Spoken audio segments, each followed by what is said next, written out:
जय माँ भवानी आपण मानकु आस्ट्रोशक्ति कार्यक्रम को स्वागत। अगस्ट 2 तारिख शनिवार दिन सूर्योदयर समय हेउछि 5:23 समय एवं सूर्यास्तर समय हेउछि 6:21 समय। एही दिनटी हेउछि श्रावण मास एवं तिथि हेउछि नवमी तिथि। एही दिन चंद्र महाग्रह तुला राशि रे अवस्थान करी रहिबे एवं नक्षत्र रहिबो विशाखा नक्षत्र। एही 2 तारिख दिनटी वृष सिंह एवं कन्या राशि व्यक्ति विशेष मानक पई घात बार।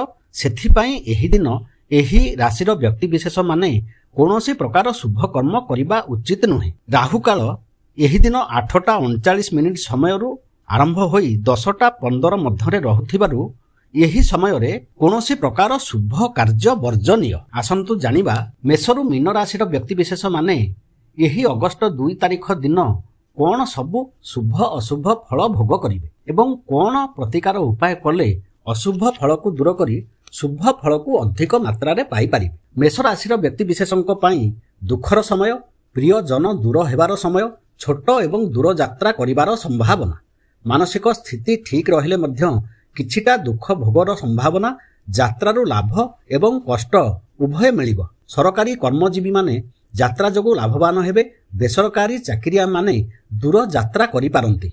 विजय मिलिबो प्रत्येकटी कार्य। व्यवसायी माने बहुत शुभ फल पाइबे। यात्रा जोगु लाभवान हेबे। विद्यार्थी माने विद्या रे उन्नति कले मध्य किछिटा विपदर सम्मुखीन हेबे।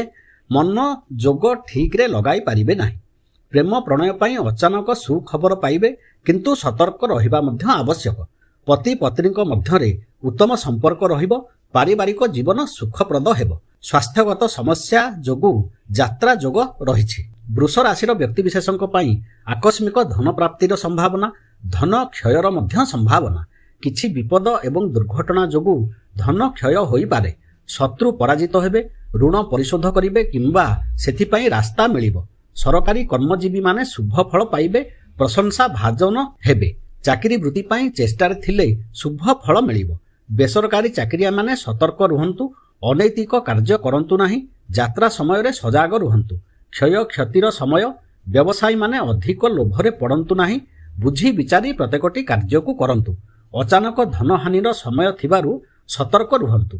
प्रेम प्रणय पई शुभ समय, घरे एवं बाहरे धरा पड़िजिबार मध्य दिन, सेथिपई सतर्क रुहंतु। विद्यार्थी माने ठीक रे मन लगाई पारिबे पाठ पढ़ारे। पारिवारिक जीवन रे मनांतरर समय, अर्थ व्यय एवं अशांतिर समय। मिथुन राशि व्यक्ति विशेष माने ठीक रे मन लगाई न पारिले मध्य प्रत्येकटी कार्य रे शेष आड़कू सफलता पाइबे। मन किछिटा दुखित रहिबो समाज एवं कर्म क्षेत्र को नहीं।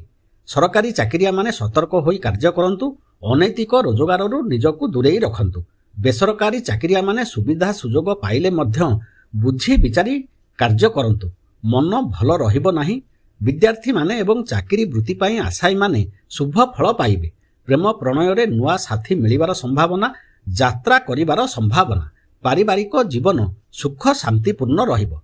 कर्कट राशि व्यक्ति विशेष माने भयभीत रहिबे। अजଣା भय रे घारी हेबे। ऋण पई यात्रा पई चिंतित रहिबे। भोग विलास रो समय, किछिटा भयर मध्य समय। रोगरू मुक्ति मिलिबा पई बाट फिटिबो। सरकारी चाकरिया माने उन्नति करिवे, सफलता पाइबे। प्रमोशन पाई रास्ता खोलिबो। आयर मात्रा बढ़िबो। बेसरकारी चाकरिया माने यात्रा जोगु कष्ट भोग करिवे। शत्रु मानक जोगु पीड़ित हेबे। अर्थ चिंता घारिबो। प्रेम प्रणय रे आकस्मिक विपदर समय, संपर्क हानिर मध्य संभावना। भोग विलास रु दूरेई रुहंतु, सतर्क रुहंतु। विद्यार्थी माने असफल हेबे। मन ठीक रे लागिबो नाही। व्यवसायी माने अधिक अर्थ व्यय करिवे। यात्रा समय रे सतर्क रुहंतु। ऋण कष्ट भोग करिवार समय। पारिवारिक जीवन सुखपूर्ण सेतेटा रहिबो नाही। सिंह राशि व्यक्ति विशेष माने अचानक विपदरू निजकू रक्षा करि पारिबे।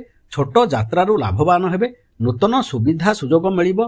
स्वास्थ्य को ठीक करिबा पई बाट फिटिबो। अचानक धन प्राप्तिर संभावना। सरकारी चाकरिया माने यात्रा जोगु कष्ट पाइबे। अनैतिक रोजगार ठारू निजकू दूरेई रखंतु। बेसरकारी चाकरिया माने बहुत सुविधा सुजोग पाइबे। पदोन्नति पाई रास्ता खोलिबो। व्यवसायी माने लाभवान हेबा सहित नूतन किछि करिबा पाई चिंता करिवे एवं सफल हेबे। विद्यार्थी माने सफल हेबे। उच्च अध्ययन पाई सेमानंकर रास्ता फिटिबो। चाकरी आशायी माने ସଫଳତା ପ୍ରାପ୍ତ କରିବେ। ପ୍ରେମ ପ୍ରଣୟ ନିବିଡ଼ ହେବ। ପାରିବାରିକ ଜୀବନ ସୁଖପୂର୍ଣ୍ଣ ଏବଂ ଭୋଗ ବିଳାସର ରହିବ। କନ୍ୟା ରାଶିର ବ୍ୟକ୍ତିବିଶେଷଙ୍କ ପାଇଁ ସମାଜରୁ ମାନ ସମ୍ମାନ ଏବଂ ସହଯୋଗ ମିଳିବ। କର୍ମରେ ସଫଳ ହେବେ। ଧନର ଆଗମନ ହେବ। ସ୍ୱାସ୍ଥ୍ୟ ଠିକ୍ ରହିବ। ସ୍ଥାନ ବଦଳାଇବା ପାଇଁ ନିଷ୍ପତ୍ତି ନେଇପାରନ୍ତି। ସରକାରୀ ଚାକିରିଆମାନେ ଶୁଭ ଫଳ ପାଉ ପାଉ ବଞ୍ଚିତ ହେବାର ସମ୍ଭାବନା। ବେସରକାରୀ ଚାକିରିଜୀବୀମାନେ ଘରେ କାର୍ଯ୍ୟକ୍ଷେତ୍ରରେ ସତର୍କତାର ସହ କାର୍ଯ୍ୟ କରନ୍ତୁ। ଆକସ୍ମିକ ଦୁର୍ଘଟଣା ଦୁଃସମ୍ବାଦ ପାଇବାର ସମୟ। ବ୍ୟବସାୟୀମାନେ କ୍ଷତିରେ ପଡ଼ିବାର ସମ୍ଭାବନା। କାଗଜପତ୍ର ଠିକ୍ରେ ରଖନ୍ତୁ।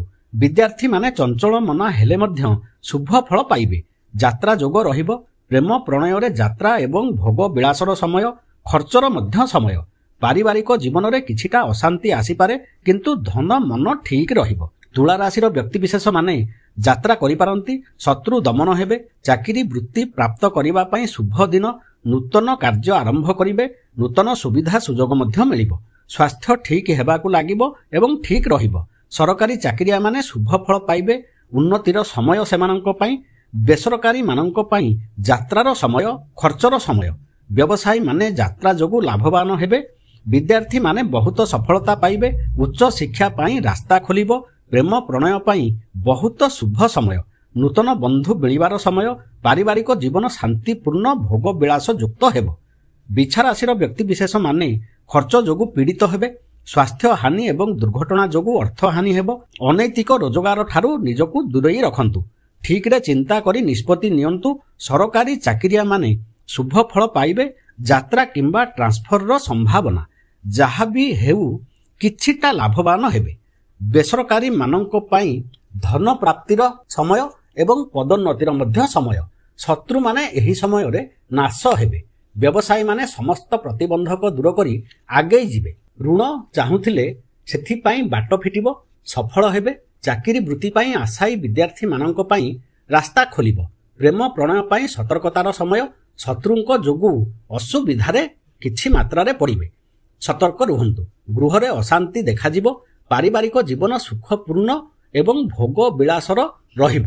ଧନୁରାଶିର ବ୍ୟକ୍ତିବିଶେଷଙ୍କ ପାଇଁ ବହୁତ ଶୁଭ ସମୟ। ପ୍ରତ୍ୟେକଟି କାର୍ଯ୍ୟରେ ବୁଦ୍ଧିମାନ ନିଷ୍ପତ୍ତି ନେଇ ସଫଳତା ପ୍ରାପ୍ତ କରିବେ। ସ୍ୱାସ୍ଥ୍ୟ ଠିକ୍ ରହିବ। ସ୍ୱାସ୍ଥ୍ୟରେ ସୁଧାର ଆସିବ। ସରକାରୀ ଚାକିରିଆମାନେ ଶୁଭ ଫଳ ପାଇବେ। ନୂତନ ଚାକିରି ପ୍ରତି ଆଶାୟୀମାନଙ୍କ ପାଇଁ ରାସ୍ତା ଖୋଲିବ। ବେସରକାରୀମାନଙ୍କ ପାଇଁ ସ୍ଥାନଚ୍ୟୁତ ହେବାର ସମୟ। ସତର୍କ ହୋଇ ସମୟକୁ କାଟନ୍ତୁ। ଠିକ୍ ଭାବରେ କାର୍ଯ୍ୟ କରନ୍ତୁ। ଭୟର ସମୟ, ଦୁଃଖର ସମୟ।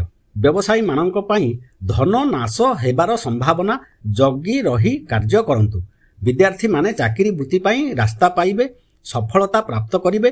ପ୍ରେମ ପ୍ରଣୟ ପାଇଁ ଶୁଭ ଥିଲେ ମଧ୍ୟ ସତର୍କ ହୋଇ କାର୍ଯ୍ୟ କରନ୍ତୁ। ପାରିବାରିକ ଜୀବନରେ କିଛିଟା ଅଶାନ୍ତି ଦେଖାଯିବ। ଅର୍ଥ ଚିନ୍ତା ଘାରିବ। ମକର ରାଶିର ବ୍ୟକ୍ତିବିଶେଷଙ୍କ ପାଇଁ କାର୍ଯ୍ୟ ସିଦ୍ଧିର ଦିନ। ଛୋଟ ଯାତ୍ରା ଏବଂ ଭୋଗ ବିଳାସର ଦିନ।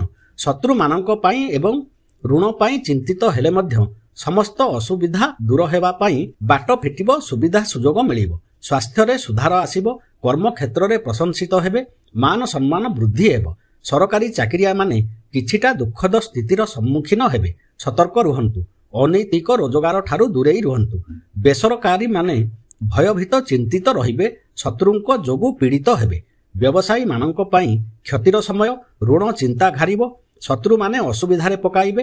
ବିଦ୍ୟାର୍ଥୀମାନଙ୍କ ପାଇଁ ଚାକିରି ବୃତ୍ତି ପ୍ରାପ୍ତ କରିବାର ସମୟ। ପ୍ରେମ ପ୍ରଣୟରେ କିଛିଟା ସତର୍କତା ଆବଶ୍ୟକ। ଯାତ୍ରା ଏବଂ ଭୋଗ ବିଳାସର ସମୟ। ପାରିବାରିକ ଜୀବନରେ କିଛିଟା ସଂଶୟର ସମୟ। କୁମ୍ଭ ରାଶିର ବ୍ୟକ୍ତିବିଶେଷମାନଙ୍କ ପାଇଁ ଧନ ମାନ ସମ୍ମାନ ପ୍ରାପ୍ତିର ସମୟ। ରୋଗ ଯୋଗୁଁ କିଛିଟା ଚିନ୍ତିତ ରହିପାରନ୍ତି। ଧନ ପ୍ରାପ୍ତ ହେବ ଏବଂ ଏଥିପାଇଁ ରାସ୍ତା ଫିଟିବ। ସ୍ୱାସ୍ଥ୍ୟ ଠିକ୍ ରହିଲେ ମଧ୍ୟ ଆବଶ୍ୟକ ଚିକିତ୍ସାକୁ କରାଇବାକୁ ଯେମିତି ନ ଭୁଲନ୍ତି। ମାନସିକ ସ୍ଥିତି ବୁଦ୍ଧି ଜ୍ଞାନ ଉତ୍ତମ ରହିବ। ସରକାରୀ ଚାକିରିଆମାନେ ସତର୍କତାର ସହ କାର୍ଯ୍ୟ କଲେ ଲାଭବାନ ହେବେ। ଭୟର ବାତାବରଣ ଭିତରେ କିଛି ସମୟ ରହିବେ। ବେସରକାରୀମାନେ ନିଜର ବୁଦ୍ଧିକୁ ଠିକ୍ରେ ରଖିଲେ, ବୁଝି ବିଚାରି କାମ କଲେ ନୂତନ ସୁବିଧା ସୁଯୋଗ ଏବଂ ଅଧିକ ଅର୍ଥ ପ୍ରାପ୍ତ କରିବେ। ବ୍ୟବସାୟୀମାନେ ତରବର ହୋଇ ନିଷ୍ପତ୍ତି ନ ନେଇ କାମ କଲେ ବହୁତ ଲାଭବାନ ହେବେ। ବିଦ୍ୟାର୍ଥୀମାନଙ୍କ ପାଇଁ ଶୁଭ ସମୟ, କିନ୍ତୁ ମାନସିକ ସ୍ଥିତି କିଛିଟା ଦୁଃଖଦ ରହିବ। ପ୍ରେମ ପ୍ରଣୟରେ କିଛିଟା ସମସ୍ୟା ଦେଖାଯିବ। ସନ୍ଦେହ କରନ୍ତୁ ନାହିଁ। ବାଦ ବିବାଦ ଭିତରକୁ ଯାଆନ୍ତୁ ନାହିଁ। ପାରିବାରିକ ଜୀବନ ସୁଖପୂର୍ଣ୍ଣ ରହିବ। ଛୋଟ ଯାତ୍ରା କରିବାର ସମୟ। ଅନ୍ତରଙ୍ଗତା ବଢ଼ିବାର ସମୟ। ମୀନ ରାଶିର ବ୍ୟକ୍ତିବିଶେଷଙ୍କ ପାଇଁ ବହୁତ ଖରାପ ସମୟ। विपदर समय, आकस्मिक दुर्घटना, धननाशर समय। कर्म क्षेत्र में चाकरी वृत्ति रे समस्यार दिन। सरकारी चाकरिया माने किछिटा शुभ फल पाइबाकू थिले मध्य यात्रा जोगु कष्ट भोग करिवे, खर्च वृद्धि हेबो। निजर बुद्धि जोगु आकस्मिक विपदरू निजकू रक्षा करि पारिबे। बेसरकारी माननक पई कर्म क्षेत्र में सफलता सहित लाभवान हेबार दिनटी। व्यवसायी माने शुभ फल पाइबे। कर्म ठीक रे करंतु, नहले धन आसीबो किंतु कोनोसी ना कोनोसी बाटरे खर्च मध्य होइजिबो। विद्यार्थी माननक पई शुभ समय। प्रेम प्रणय रे सफलता मिलिबो किंतु सतर्कतार सह कार्य करंतु। पारिवारिक जीवन सुख शांति रे कटिबो। अंतरंगता बढ़िबो। किछिटा वाद विवाद देखा जाई पारे, एहाकू एड़ाई जांतु। मेषरु मीन राशि व्यक्ति विशेष माने आजिर दिन में शुभ फल को पाइबा पई एवं अशुभ फल को दूर करिबा पई स्नान करि सारिबा परे प्रभु श्री गणेश भगवानंकर एवं प्रभु श्री नारायण भगवानंकर जेकोसी स्तुति एवं मंत्र को जप करंतु। एहा द्वारा बहुत अशुभ फल दूर होई शुभ फल मिलिबो। जल रे हळदी पकाई स्नान कले मध्य बहुत अशुभ फल दूर होई शुभ फल प्राप्त करिवे मेषरु मीन राशि व्यक्ति विशेष माने। भिडियोटी भल लागिले लाइक कमेंट शेयर करंतु। चैनल को सब्सक्राइब करंतु, जहा फल रे मोर प्रत्येकटी भिडियो आपण मानक पाखरे पहुंची जिवो। नमस्कार।